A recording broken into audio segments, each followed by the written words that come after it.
우리가 여러분 예수님을 믿기 이전에는 그냥 내가 하고 싶은 대로 살면 아무 문제가 없습니다. 그냥 내 삶의 기준이 내가 되기 때문에 그냥 내 기분대로 내가 생각한 대로 살아도 아무 무리가 없었습니다. 어느 정도 윤리와 도덕을 지켜가면서 내가 하고 싶은 대로 살았습니다. 그러나 우리가 이제 예수를 믿고 나면은 내가 하고 싶은 대로 할 수가 없다는 어떤 부담감을 느끼게 됩니다. 전에는 편안했던 것이 예수 믿고 난 다음에는 왠지 편안하지 않습니다. 이거 해야 될 것, 하지 말아야 될 것이 점점 많아지게 됩니다. 그러면서 우리는 궁극적으로는 하나님이 우리를 도와주셔서 살지만은 우리가 예수 믿고 난 다음에 내가 해야 될 일이 있다는 것을 알게 됩니다. 이것이 오늘 설교의 초점이 되기도 합니다. 우리가 고민하면서 읽어야 될 부분 중에 하나가 오늘 빌립보 2장 12절입니다. 거기 말씀 보니까 항상 두렵고 떨림으로 너희 구원을 이루라고 말씀하고 있습니다. 이루어졌다가 아니라 구원을 위해서는 뭔가 해야 될 일이 있다는 것을 말해주고 있습니다. 그런데 여기서 두렵고 떨림으로 이 일을 하라고 말씀한 것은 조심하라는 뜻과 된 뜻이죠. 다시 말하면 이것은 내가 아무것도 못할 정도로 벌벌 떨고 있으라는 뜻은 아니고요. 우리가 뭔가가 매사에 내가 해야 될 일이 있다는 것을 우리에게 말씀해 주고 있습니다. 그러면 이 구절을 놓고 우리는 사도 바울이 이 말씀을 어떻게 적용하고 살았는가를 성경에서 이제 조금씩 살펴보도록 하겠습니다. 성경에 보니까 바울이 두렵고 떨림으로 살아가는 흔적을 우리에게 보여주고 있습니다. 그게 바로 조금 건너뛰면 3장 12절에 빌립보 3장 12절 13절에 내가 이미 얻었다 함도 아니요 또 온전히 이루었다 함도 아니라 온전히 얻게 되지 않았다. 이룬 것도 아니다. 그러면서 하는 말이 오직 내가 그리스도 예수께 잡힌 바 된 것을 잡으려고 달려가노라. 예수님께 잡히기 위해서라는 달려간다. 이렇게 말씀하면서 형제들아 나는 아직 내가 잡은 줄로 여기지 아니하고 오직 한 일 즉 뒤에 있는 것은 잊어버리고 앞에 있는 것을 잡으려고 달려갔다고 말씀하고 있습니다. 바울의 중요한 말씀의 논지는 내가 두렵고 떨림으로 출발해서 지금은 내가 앞을 향해서 막 잡으려고 따라가는 그런 모습을 우리에게 소개하면서 바울이 이런 고백을 할 때는 나는 아직 목적지에 도착하지 못했다. 내 목표가 아직 달성하지 못했다. 그리고 나는 완전하지도 못하고 나는 결성선을 향해서 달려가고 있다. 이런 고백을 하고 있습니다. 우리를 신앙생활하는 사람을 순례자의 길을 걷는 사람이라고 말을 합니다. 다시 말하면 어떻게 보면 우리는 또 한편 경주자의 길을 가는 경주자입니다. 무슨 말인가 하면 100m 달리는 경기 단거리 선수는 그냥 직선거리로 달리면 됩니다. 그러나 우리 크리스찬들은 100m 거리를 뛰는 사람들이 아니라 적어도 마라톤 경기를 뛰어야 될 사람들입니다. 우리는 장거리 선수다 이 말이지요. 근데 그 장거리 선수는 뛰면서 호흡을 조정하면서 또 필요하면 먹으면서 목마를 때는 물을 축여가면서 그렇게 장거리를 달려갑니다. 그래서 바울은 빌립보 3장 14절에 표대가 있었습니다. 그 달려가는 목적지가 있었습니다. 그 표대를 향하여 그리스도 예수 안에서 하나님이 위에서 부르신 부름의 상을 위하여 달려가노라. 바울이 달려가는 곳은 상 받는 그 자리까지 뛰고 있다고 말씀하고 있습니다.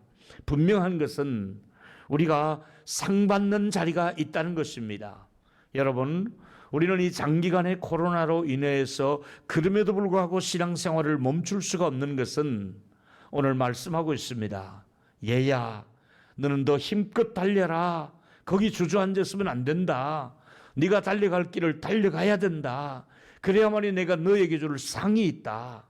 내가 너에게 줄 상이 있으니까 여기까지 달려와야 된다. 이러면서 주저앉는 우리들을 향해서, 망설이는 우리들을 향해서 우리를 향하여 달릴 길을 달려가라고 성경은 말씀하고 있습니다. 경주자에게 필요한 것이 무엇입니까?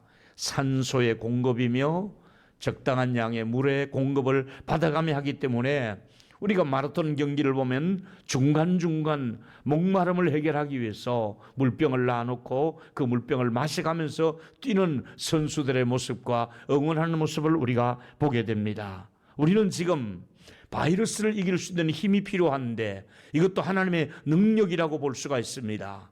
우리가 잘해서가 아니라 하나님이 우리에게 능력을 주셔서 이 모든 것을 피해가게 하시고 감당하게 하셔서 우리가 이길 만한 힘을, 생존의 힘을 하나님이 주시기를 원하면서 우리는 여러 가지 지금 경제적인 어려움이 예측되고 있습니다. 그리고 사회적 거리두기를 함에 따라서 동시에 하나님과도 거리가 멀어지는 이런 상황이 우리에게 도발해야 하고 있습니다. 우리는 다시 영적인 산소를 공급받고 물의 공급을 받는 것처럼 우리는 지금도 필요한 것은 이럴 때일수록 은혜를 공급을 받아야 되겠고, 또 나아가서 말씀을 공급을 받아야 되겠고, 우리로 하여금 능력과 기도의 응답의 그런 은혜를 받게 되기를 바라면서 하나님의 보호와 돌보심이 필요합니다. 오늘 제가 세 가지 말씀이 준비되어 있습니다. 첫 번째는 오늘 설교의 제목이기도 한 우리의 삶의 목표가 무엇인가 하는 문제입니다. 그렇습니다. 우리가 이런 상황을 겪어보니까 내가 왜 살아가지? 내가 앞으로 어떻게 살면 될까? 이런 것들을 한번 좀 돌아보았으면 좋겠습니다.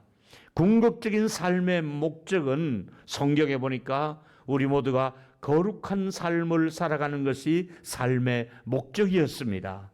거룩한 삶을 회복하려면 그 거룩을 요구하시는 하나님을 가까이 해야만이 우리가 거룩해질 수가 있는 것입니다.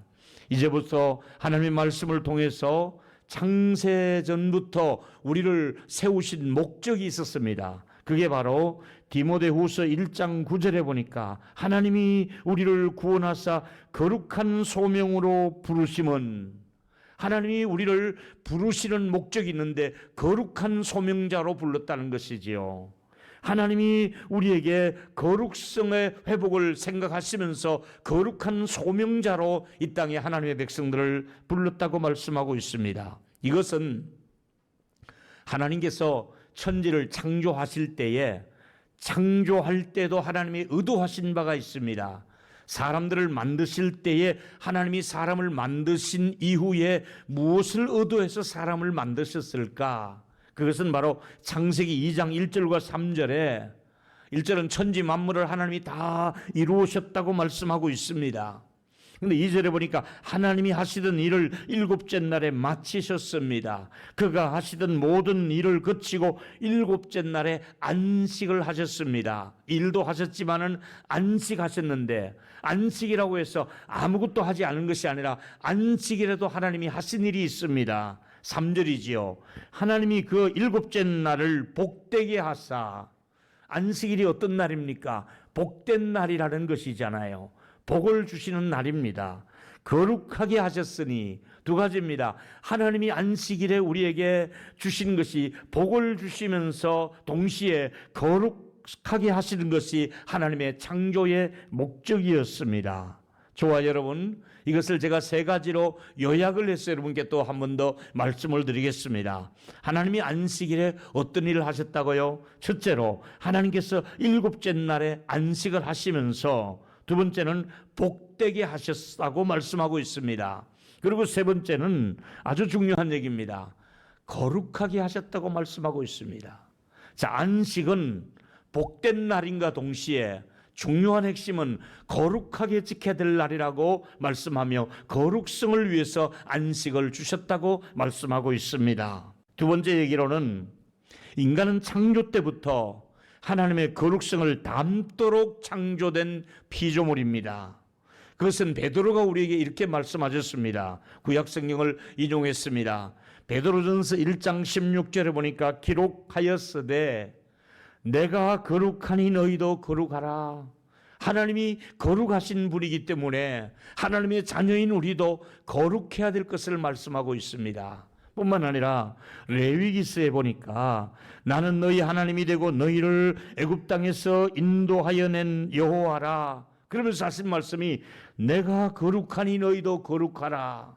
하나님의 거룩성이 우리에게 그대로 이루어져서 너희들이 거룩하게 살기를 원한다. 이것이 창조의 목적이요 성경에 하나님의 백성들에게 요구하시는 하나님의 뜻입니다.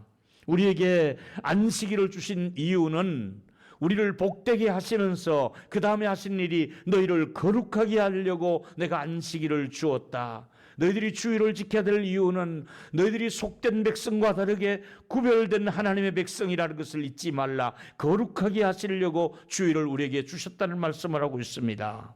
조금 더 제가 하나님의 뜻을 살펴보니까 데살로니가전서 4장 3절 4절이 정확하게 하나님의 뜻이 나타나고 있습니다. 하나님의 뜻은 이것이니 무엇입니까? 너희의 거룩함이라. 하나님의 뜻은 거룩함입니다. 이것은 변하지 않는 하나님의 뜻입니다. 곧 음란을 버리고 각각 거룩함과 존귀함으로 자기 아내를 대할 줄 알고 부부 사이에 거룩성이 회복돼야 됩니다. 교회가 거룩성이 회복돼야 됩니다. 이것이 하나님의 불변의 뜻입니다. 하나님의 뜻은 너희들이 거룩하기를 원한다. 거룩한 가정이 되기를 원한다. 거룩한 직장인이 되기를 원한다. 이것이 하나님의 뜻이었습니다. 또 하나 하나님의 분명한 뜻은 우리로 하여금 선한 일에 열심히 그렇게 살아가도록 그게 창조의 목적이었습니다. 디도서 2장 14절에 보니까 그가 우리를 대신하여 자신을 주심은 우리를 위해서 예수님이 십자가에 못 박혀 죽으신 것은 우리 모든 불법에서 우리를 속량하시고 씻는 것을 말합니다. 죄값을 다 지불하셨습니다. 우리를 깨끗하게 하사 아주 중요한 단어가 나오지요. 선한 일을 열심히 하는 자기 백성 되게 하려 함이라. 하나님의 목적은 우리가 거룩한 다음에 깨끗한 백성이 되어서 하나님의 일에 열심히 일하는 자기 백성 만들고 싶은 것이 하나님의 의도입니다. 우리가 왜 그리스도인들이 선한 일을 열심히 해야 되느냐? 그게 창조의 목적이고 거룩하게 하신 목적입니다. 용서하신 목적입니다. 세 번째 개론은 이 거룩한 목적지를 이루면 이제 무엇이 중요합니까? 성장을 돕는 수단이 필요합니다. 우리가 목적지는 정했습니다. 거룩성의 회복입니다. 그런데 어떻게 하면 이것이 우리가 성장하는 데 도움이 되겠습니까? 몇 가지 말씀을 드린다면 첫 번째는 은혜의 수단이 바로 성경입니다. 우리 그리스도인들은 어떤 상황에 처하더라도 성경을 가까이 하지 않으면 우리 삶의 모든 기본이 되는 교과서가 성경입니다. 성경이 나의 삶을 이끌어가지 않으면, 다른 말로 하면 내 하나님의 말씀이 내 안에 영혼의 양식으로 먹지 않으면 사람이 떡으로만 살 것이 아니요 여호와의 입으로 나오는 말씀으로 산다고 말씀하고 있지 않습니까? 우리의 성화의 목적지까지 가는 동안에 우리는 말씀을 공급받지 않으면 우리가 성화의 계단을 올라갈 수가 없습니다. 두 번째 중요한 것은 또 중요한 은혜의 수단이 바로 기도 생활입니다. 기도가 약해지면 우리 모두 전체적으로 약해진다는 것을 우리가 알 수 있습니다. 우리가 지금 코로나 이후로 한국교회와 개인적으로 약해지는 것 중에 하나가 말씀의 공급 부족과 기도 생활의 부족을 우리가 느끼면서, 그래서 우리가 은혜의 수단으로서 말씀과 기도가 필요하고, 그래서 말씀과 기도로 거룩하여지느니라고 성경은 말씀하고 있지 않습니까? 또 하나 가장 중요한 은혜의 수단이 바로 예배 생활입니다. 여러분, 우리는 지금 거의 8개월 동안 예배를 제대로 드리지 않는 분들이 있고요. 또 예배를 소홀하게 예배를 드릴 수밖에 없었습니다. 기도할 수 없는 환경이었고 말씀의 교제를 나눌 수가 없는 상황인지라 제자 훈련도 중단되었고 셀 모임도 중단이 되었고 심지어 주일학교도 모든 소그룹 모임이 중단된 상태에 있다 보니까 어떤 상태에 이르렀습니까? 영적인 가뭄을 우리가 맞이하게 됩니다. 빈곤한 상태가 되고 말았다 이 말이지요. 그래서 우리가 영적으로 성장하고 성화되려면, 거룩하게 되려면 이런 요소들이 반드시 필요하기 때문에 강조할 수밖에 없었던 것이지요. 하나 더 말씀드리고 싶은 것은 네 번째, 서로 돌아보며 격려하는 것조차도 희미해져 가고 있다는 사실입니다. 히브리서 10장 24절에 보니까 서로 돌아보며 사랑과 선행을 격려하라. 우리가 해야 될 일은 어려울 때일수록 서로 돌아봐야 됩니다. 셀 리더 여러분, 셀원들을 돌아보는 것이 여러분에게 주신 사명입니다. 교사 여러분, 아이들을 만나지 못하도록 그 아이들을 돌보며 기도하는 것이 여러분의 사명입니다. 그리고 25절은 이 시대를 향하여 주는 말씀인 것만 같습니다. 모이기를 패하는 어떤 사람들의 습관같이 하지 말고, 안 모이는 습관이 요즘 모든 그 트렌드입니다. 모이면 안 된다는 것이요, 압니다. 그래서 우리는 거리 유지를 하려고 애를 씁니다. 그러나 하나님의 백성들은 모여야만이 하나님 앞에 은혜를 또 입을 수가 있기 때문에, 그래서 이 상충되는 바입니다. 우리는 이 두 개의 법이 충돌하고 있습니다. 모이지 말라 그러고 성경은 모여야 된다고 말씀하고 있지 않습니까? 그래서 우리가 마스크를 끼고라도 거리를 두고라도 우리는 모여서 교제하는 습관이, 이것이 끊어지면 안 된다 이 말입니다. 습관이 된다 이 말이지요. 모이는 것도 습관이요, 모이지 않는 것도 습관이 되는 것입니다. 결국 우리는 거룩해지지 못하고 있다는 사실입니다. 창조의 가치를 잃어버리고 살았습니다. 우리가 거룩하지 않음으로 인해서 우리에게 찾아온 것은 불행입니다.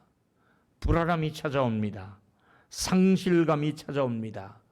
고달픈 인생이 될 수밖에 없었습니다. 우리 인생이 왜 이렇게 고달픈가? 온 인류가 왜 이렇게 고달플까? 거룩성이 파괴되었기 때문에 그렇습니다. 정직성을 잃어버렸습니다.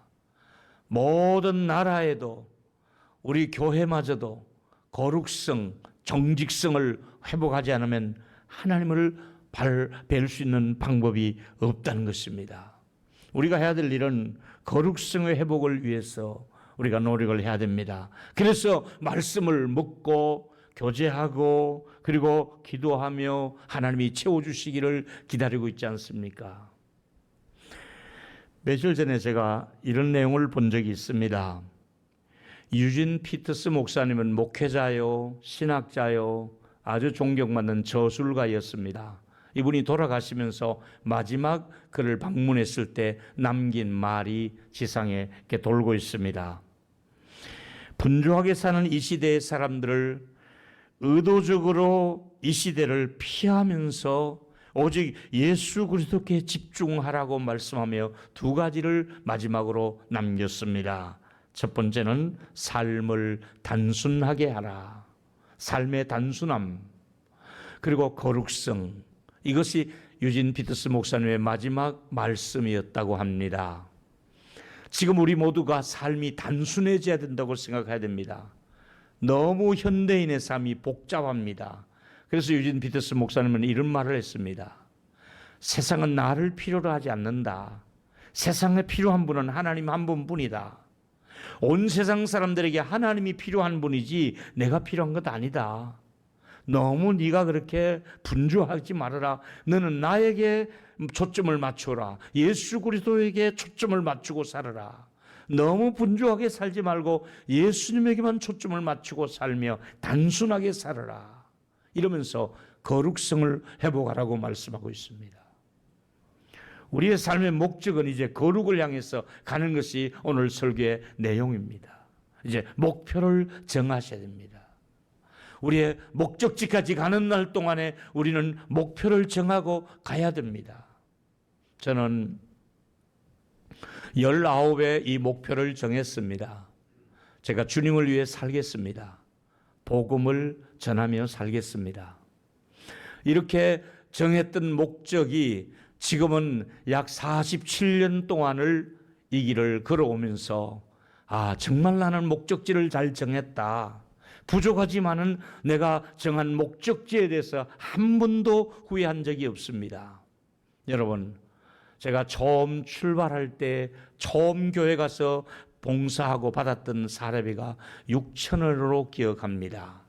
좀 이따가 8,000원, 그 다음에 우리 전도사 때는 10,000원 정도의 결혼 생활하기 전까지 저는 교회에서 주는 그런 수고비를 받았습니다. 그때 10,000원을 받으면서 나는 앞으로 몇 년 뒤에 연봉이 얼마나 될 것이다, 이런 거 전혀 고민해 보지 않았습니다. 자전거 하나 살 돈이 없어 걸어 다니면서도 나는 몇 년 뒤에 몇십 년 되는 어떤 차를 타게 될 것이다, 이런 거 전혀 생각한 적이 없습니다. 나는 몇 년 뒤에 결혼해서 자녀들이 몇 명이 태어날 것이다, 전혀 고려한 바가 없었습니다. 다만 목적지 하나만 정했습니다. 주님을 위해서 살고 싶습니다. 주님과 함께 하고 싶습니다. 이거 하나 목적을 정했더니 그 다음에 하나님께서 모든 것을, 아무것도 없는 자 같으나 모든 것을 가진 자로다. 출발은 혼자였습니다. 그러나 주님이 언제나 내 곁에 계셔 주셨고 내 걸음과 함께 동행해 주심으로 그 목적지를 향해 가는 동안에 하나님이 채워주기 시작했습니다. 얼마의 생활을 해야 될지, 어디서 뭘 해야 될지 전혀 저는 몰랐으나 단순하게 주님에게만 목적지, 예수 그리스도에게 초점을 맞추고 이 길을 걸었습니다. 근데 걷고 보니까 하나님이 요소요소에 다 예비하시고 인도하시고 채워주시고 또 하나님이 만나게 해주시고 또 이렇게 하나님이 좋은 결과를 허락해 주시면서 하나님은 목적지를 바로 정하고 그 성화의 계단을 향하여 거룩성을 회복시키기 위해서 하나님이 그 길을 가게 하시려고 오늘 저와 여러분을 부르셨습니다. 이제 여러분의 목적지를 오늘 정하십시오. 그리고 어떻게 가야 될 것까지도 말씀하셨습니다. 달려가라고 말씀하고 있지 않습니까? 또 어떻게 하라고 말씀하고 있습니까? 거룩한 것이 하나님의 뜻이라고 분명히 말씀했습니다. 그리고 자기 십자가를 지고 따라오라고 말씀하고 있습니다. 우리는 잃어버리는 하나님의 영광을 이제 회복해야 될 때가 왔습니다. 개인적으로 우리 모두가 성화의 계단을 올라가셔야 됩니다. 힘들어도 우리는 목적지를 정했습니다. 이제 이 길을 가야 됩니다. 주께서 우리 곁에서 응원하시면서 우리를 돕고 계십니다. 한 주간도 믿음의 승리자가 되시기를 바라겠습니다.